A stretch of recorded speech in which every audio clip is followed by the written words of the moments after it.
So I know you're sick of this intro, but it needs to be done because this is the Puscast, a review of the ID literature for the first 2 weeks of January, the first podcast of 2011. Happy New Year. Remember, you can always skip this intro. This is brought to you by Pusware LLC, the publisher of the Infectious Disease Compendium, a Persiflager's Guide, your Uber-hyperlinked electronic guide to infectious diseases, available online and as an iPhone, iPad app. This is CME accredited, so I have to mention my potential conflicts of interest. Just my fabulous website, moremark.squarespace.com, where you can find all things Mark Crislip, because the world needs more Mark Crislip.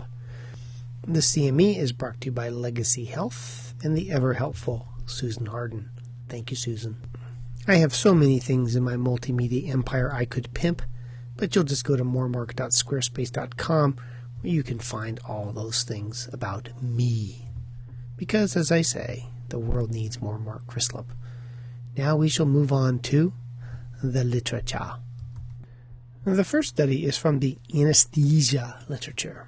What they did in this study is they looked for contamination of the operative area, and they looked for contamination of stopcocks, and they looked to see where it came from. And, not insignificantly, the contamination came from the hands of the anesthesiologist. To quote the Medscape article, intraoperative bacterial transmission of the IV stopcock occurred in 11% of cases, of which 47% were of provider origin. Intraoperative bacterial transmission to the anesthesia environment occurred in 89% of cases, 12% of which were of provider origin. Now you may think, oh yeah, those sloppy anesthesiologists, but I think this is more widely applicable to the healthcare environment in general. One of the upcoming quality initiatives in my hospitals is more aggressive swabbing and cleaning of the hub before injecting patients with drugs.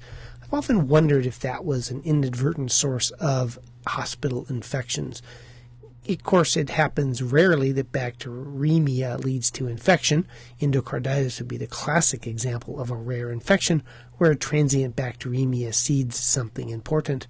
But if you have a surgical wound, dead bone, gooey tissues, lots of blood, and somebody's pushing bacteria in your bloodstream, occasionally those organisms are going to land in the wound. And I think this may be a underappreciated source of postoperative wound infections, especially in this day and age of aggressive skip procedures. And so although I think this is an anesthesia article that points a finger at anesthesia, I bet you it is more widely applicable than the article would lead you to think up front. Bottom line, wash your hands and scrub the damn hub. So, I'm going to call shenanigans on this report. There's a drug evidently in South Africa called Wonga, W-H-O-O-N-G-A.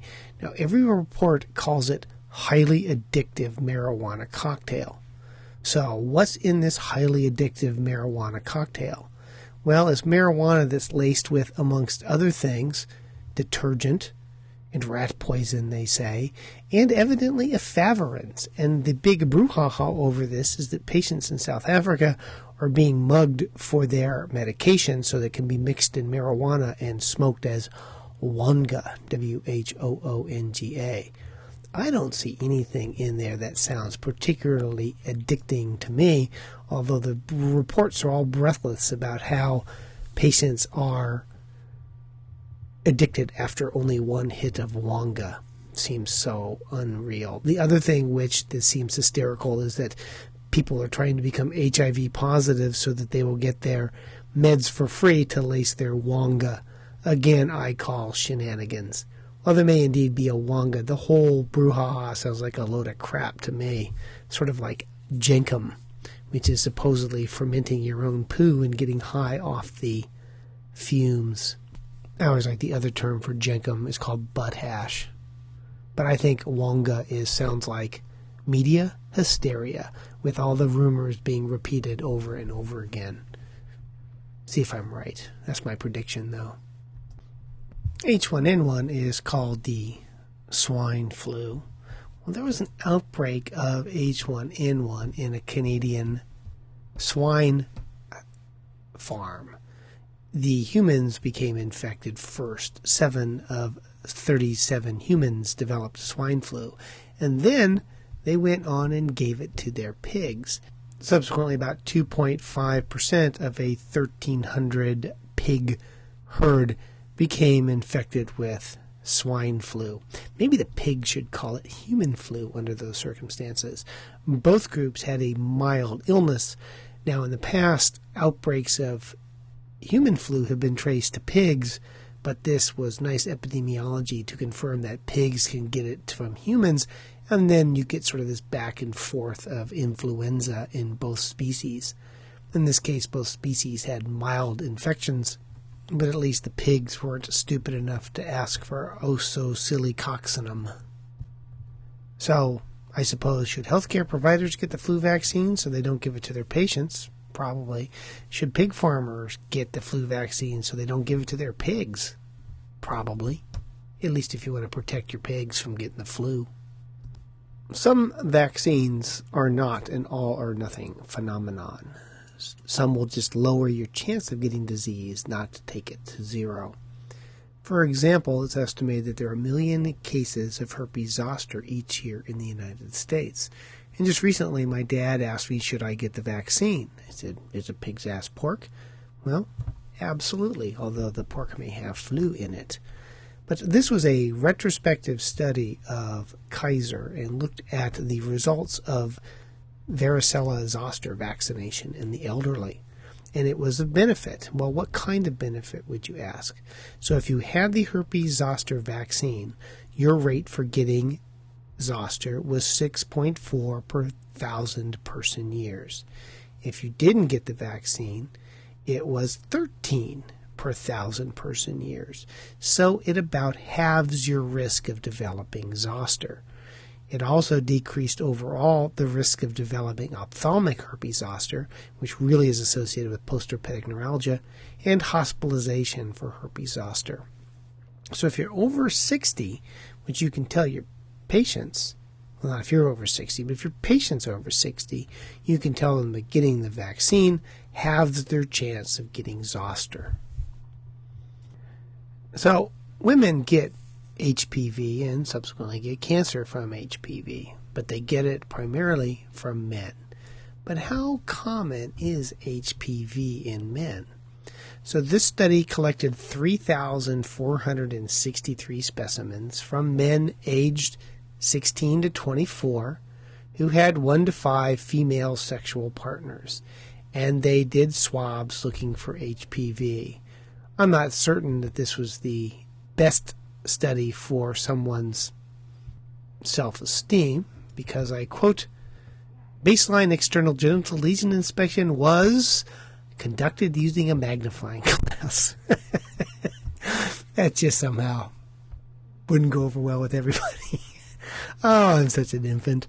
Anyway, they found the prevalence of HPV was, in any type of HPV, 18% at the penis, 13% at the scrotum, 7.9% at the perineal, perianal range, and 21% at any site.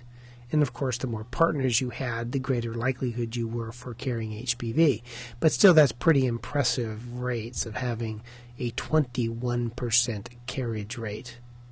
It does give some credence, at least epidemiologically. English is a second language for me. At least medicine is a second language. It does give some credence epidemiologically for giving the HPV vaccine to males as well to help prevent the spread of disease. The same methodology was also done on men who have sex with men who are HIV negative, again with the magnifying glass. And they found HPV in men who have sex with men who are HIV negative as well.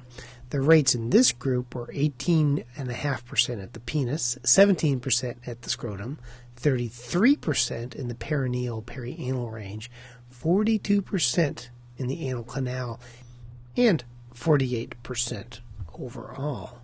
Remember that the HPV virus can cause more than cervical cancer, rectal cancer, and oropharyngeal cancer as well. So, since you never know if your son's going to grow up to be gay, you might want to consider giving the HPV vaccine to males before they become sexually active. Although the big problem, as I understand it from the interwebs, is that by giving people the HPV vaccine, it makes them all promiscuous. Right? It is the real potential, since both rectal and oropharyngeal carcinomas are increasing in incidence, to decrease the future development of these cancers by vaccinating children today with the HPV. Or I suppose they could just not be sexually active and monogamous for the rest of their lives. Yeah, like that's going to happen. Fortunately, I am an adult infectious disease doctor and rarely have to treat otitis media. In my world, otitis media usually turns out to be Wagner's disease and not an infectious disease. However, I had children with otitis. You'll have children who have otitis. Everybody will have somebody they know with otitis. And should you treat them? There's some data that suggested that spontaneous resolution of otitis media was common and that watchful waiting was not unreasonable in children. There are 2 studies published in the New England Journal this month that looked at the treatment of otitis media. Both showed benefit. One study was in children from 6 to 35 months of age with acute otitis media, and 161 children received amoxicillin clavulanate, 158 kids received placebo, both for 7 days. Treatment failure occurred in 18% of the antibiotic group, 45% of the placebo group. So it was of benefit in this population with acute otitis media. The other study concerned children under age 2. There were 291 children in this trial who were also received either placebo or amoxicillin clavulanate, this time for 10 days. By day 7 in the therapy, 80% of kids had resolution of symptoms. In the placebo group, by day 7, 74% had resolution of symptoms. Maybe this study had a more powerful placebo than the other group.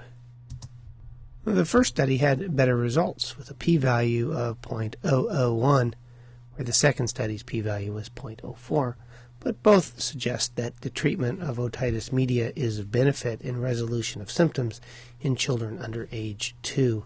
Not unsurprisingly, those that got amoxicillin clavulanate had more diarrhea, and I think that amox clavulanate is probably better than X-Lax if you're constipated. It's one of those things that still amazes me that 60, 70 years into the antibiotic era, we still have not clarified who should get treated for otitis media, with what, and for how long. I think, however, 7 days would be optimal based on these 2 studies.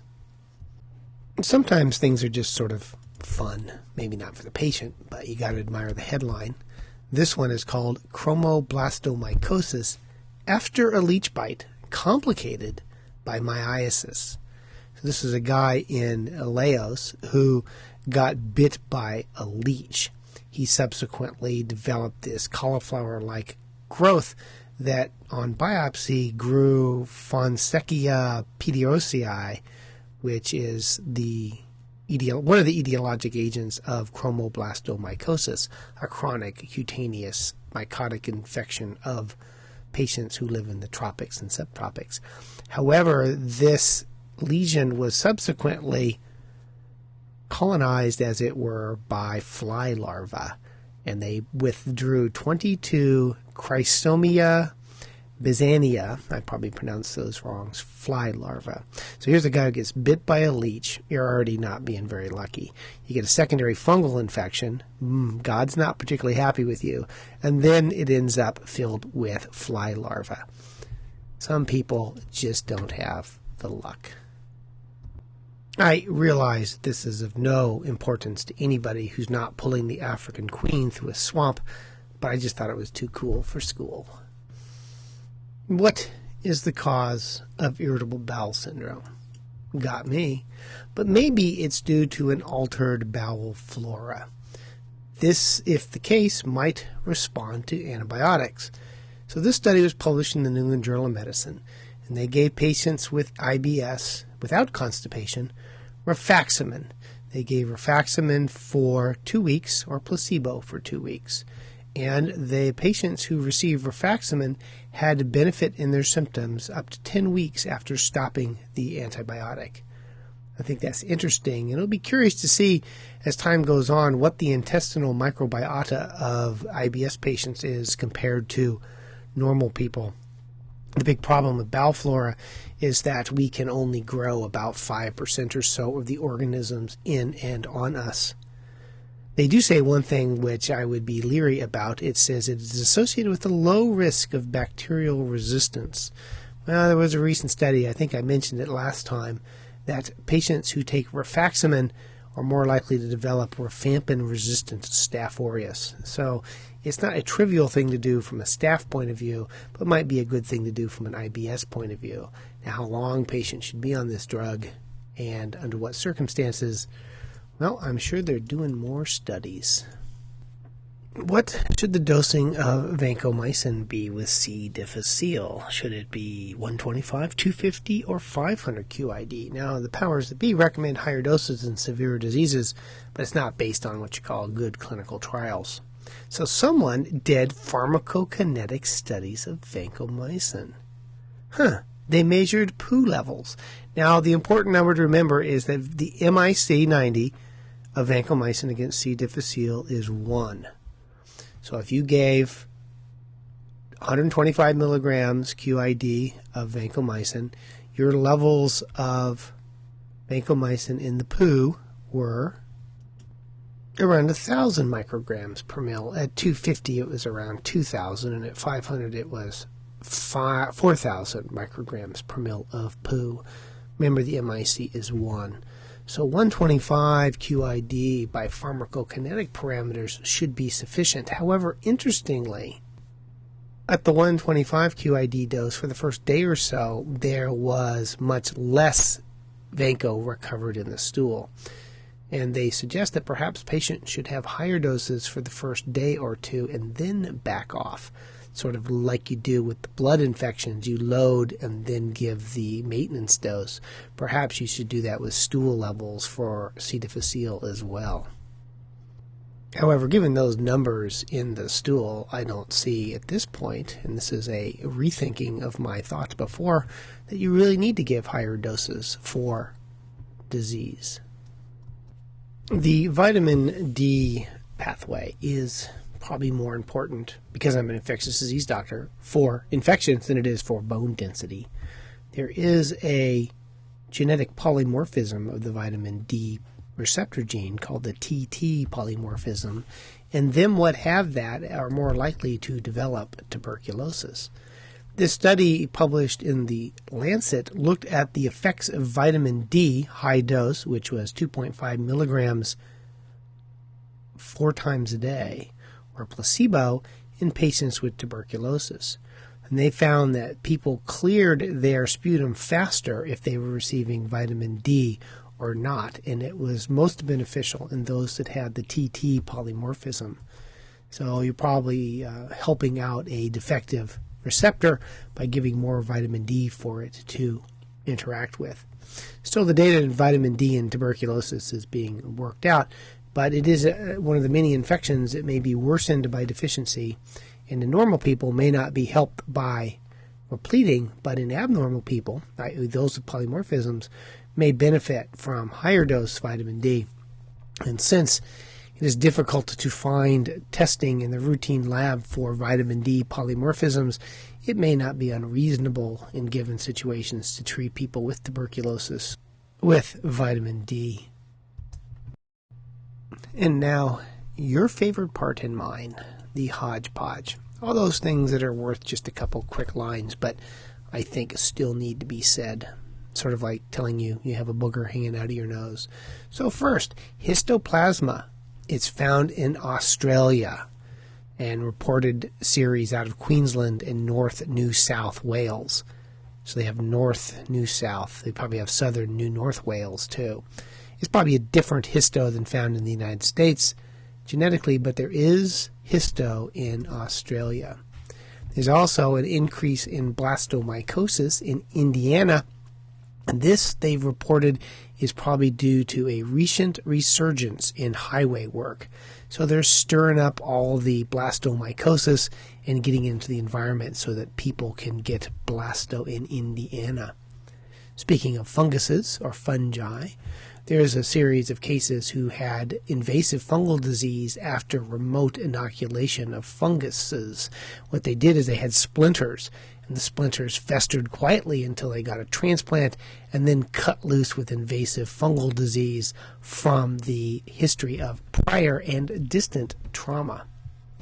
We all like a petting zoo. Well, maybe you do, but I don't.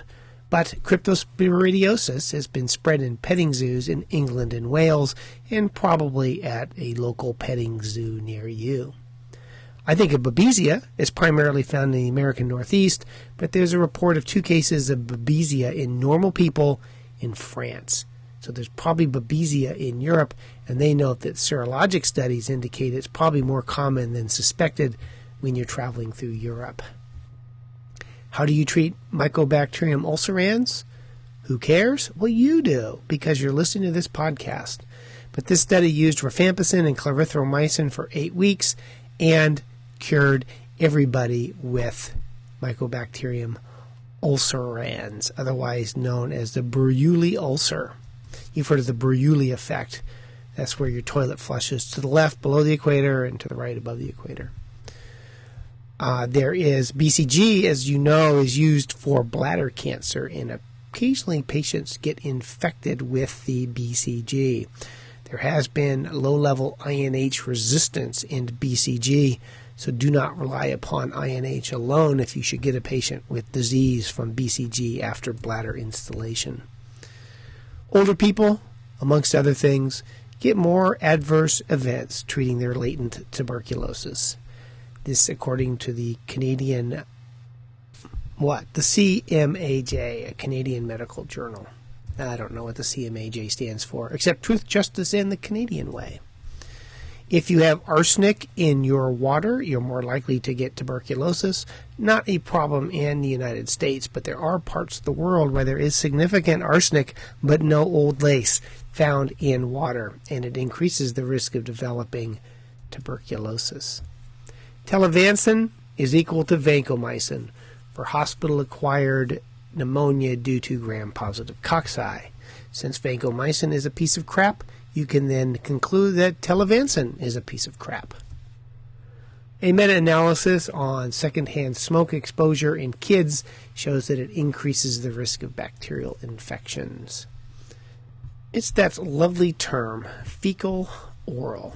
They did a study where they looked at the hands of commuters in England and found that if they had poo bugs on their hand, depended on where they were from.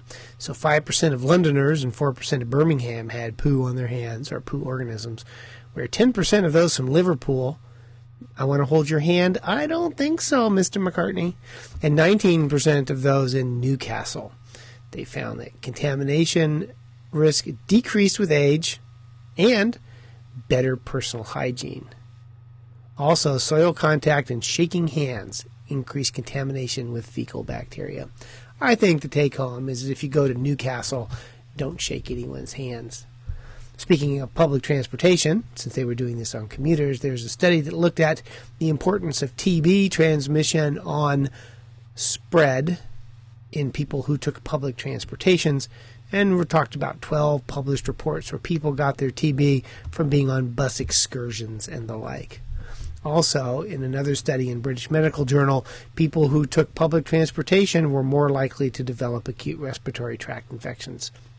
Gee, I'm on a bus filled with sneezing, hacking people who don't cover their mouths, and I get a cold or other URI. That is a big surprise. This is a test that I don't do very often, but it's a systemic review, actually a systematic review. I always say systematic review and meta-analysis, and found that serum fluid lactate was better than other tests for distinguishing bacterial from non-bacterial tests in the spinal fluid. I don't normally order a CSF lactate, but perhaps I should. The New Delhi metallobitalactamase is spreading. This is the one that degrades not only penicillins and cephalosporins, but carbapenems. It's now in Austria. Babesia in France, New Delhi beta-lactamases in Austria, histoplasmosis in Australia.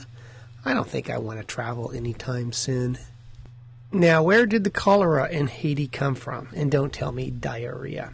Actually, they did genetic typing of the cholera in Haiti and compared it to the strains in Bangladesh and the strains that have been circulating in South America and found that it indeed came from Bangladesh. Unfortunately, this puts new cholera genes into the Western Hemisphere, including the potential for antibiotic resistance. Also, they talked about in South Carolina, I'm not going anywhere soon, Shigella resistant to ciprofloxacin and ceftriaxone. They found that if you travel, you're much more likely to have cipro-resistant salmonella infections, and that they've described some salmonella species in the United States, about 4% of which degrade ceftriaxone. So resistance is only getting worse. Well, it's winter, so you don't have to worry about this currently, but there was a study that showed that people who swim in salt water shed their staph into the water, and that perhaps marine environments could be a potential way to spread staph to people. So remember that when you're swimming in those crowded Hawaiian beaches. Here's a surprise. I would have never thought this. Here's the headline. Young adults reporting abstinence may test positive for STDs. Teenagers lying about having sex? I'm shocked to see there's gambling going on around here. Now, we've talked in the past about Streptococcus suis, which is an important cause of meningitis in southern Vietnam and has surpassed strep pneumoniae as a cause. This has becoming increasingly resistant, especially to tetracyclines. So if you have someone who comes back from South Vietnam from vacation with meningitis, not only do you have to worry about a resistant Streptococcus suis, but you also, as we've talked about in the past, have to remember that there's a different strain of Cryptococcus in Southeast Asia than the rest of the world. People who are colonized with Neisseria lactima have some protective immunity against Neisseria meningitidis, which I just think is interesting that a non-virulent organism, if you get colonized with it, may offer some protection against a more virulent organism. There's a case of fulminant leptospirosis in an urban setting. This has been described in the past and important to think about. People who live in alleys and on the street are often inadvertently, I hope it's inadvertently, exposed to rat urine and subsequently can come by with leptospirosis. This was a patient who was otherwise fairly normal but developed acute leptospirosis in New York City. There's a case report of someone with a Legionella cellulitis. It's a Legionella feliae, F-E-E-L-E-I-I. And this patient came down with a soft tissue infection due to this. The patient was in France. This was a papular lesion complicated by cellulitis and abscess. She thought it may have been associated with a animal bite or a spider bite. I had a case about a year ago of somebody who had a bad cellulitis after being in a public hot tub up in the woods of the Pacific Northwest, and I wondered about a Legionella infection as the cause of his soft tissue infection. The antigen was negative, but I never sent off the more fancy schmancy tests looking for a Legionella. I probably should have, and in the future I'll probably send off 16S ribosome under those circumstances. Rickettsia rickettsiae, the cause of African tick bite fever, is found in the Oceania area of the world, specifically New Caledonia. Old Caledonia, I presume, is safe. Pertussis outbreaks are expensive. In Nebraska, they looked at the cost of a outbreak, and the public health cost was about $52,000, or about $2,000 per case. I think those should all be billed to people who are against vaccination. We'll have Dr. Wakefield pony up for the cost of those. There's a vaccine coming out for West Nile virus. It appears in phase 2 trials to be both safe and effective. HIV patients respond better to 2 flu vaccines, at least for the H1N1 flu vaccine, than a single dose. So they had a 92% response after 2 doses as judged by neutralizing antibodies in the blood versus 68% from a single dose. H1N1 is both resistant in some strains to amantadines and in other strains to oseltamivir, and someday it will be resistant to everything. In children, 2 doses of the chickenpox vaccine are superior to 1 dose and make it more likely that we can inject the tracking nanobots to keep track of your child. And finally, it should be noted in a study that was published in the Archives of Internal Medicine that the infectious disease guidelines are based primarily on low-level data. If that's a surprise to anybody listening, let me know. I mean, we just talked about how even after 50 years, we don't have good data to support or deny treatment for otitis media. What the world needs to do is spend a lot more money on infectious diseases, and specifically infectious disease doctors. So that brings us to another 31 fun-filled minutes of the Infectious Disease Puscast. Review the infectious disease literature. The references are available online. Now that you're done, you can take the online quiz and get a half an hour of free CME, thanks as always to Legacy Health. Don't forget, the world needs more Mark Crislip. And you can find all of that over at moremark.squarespace.com, where you'll find links to my 2 blogs, Rubo Dorlor, Kalor, 2 more over on Medscape and Science-Based Medicine, my 3 podcasts. Besides this one, there is, of course, the Gavido Pus, a short vignette podcast on infectious diseases, and the award-winning, thank you all who voted for me, but I got Best Health Podcast 2 years in a row now for the Quackcast. A review of supplements, complementary, and alternative medicine, i.e. scams.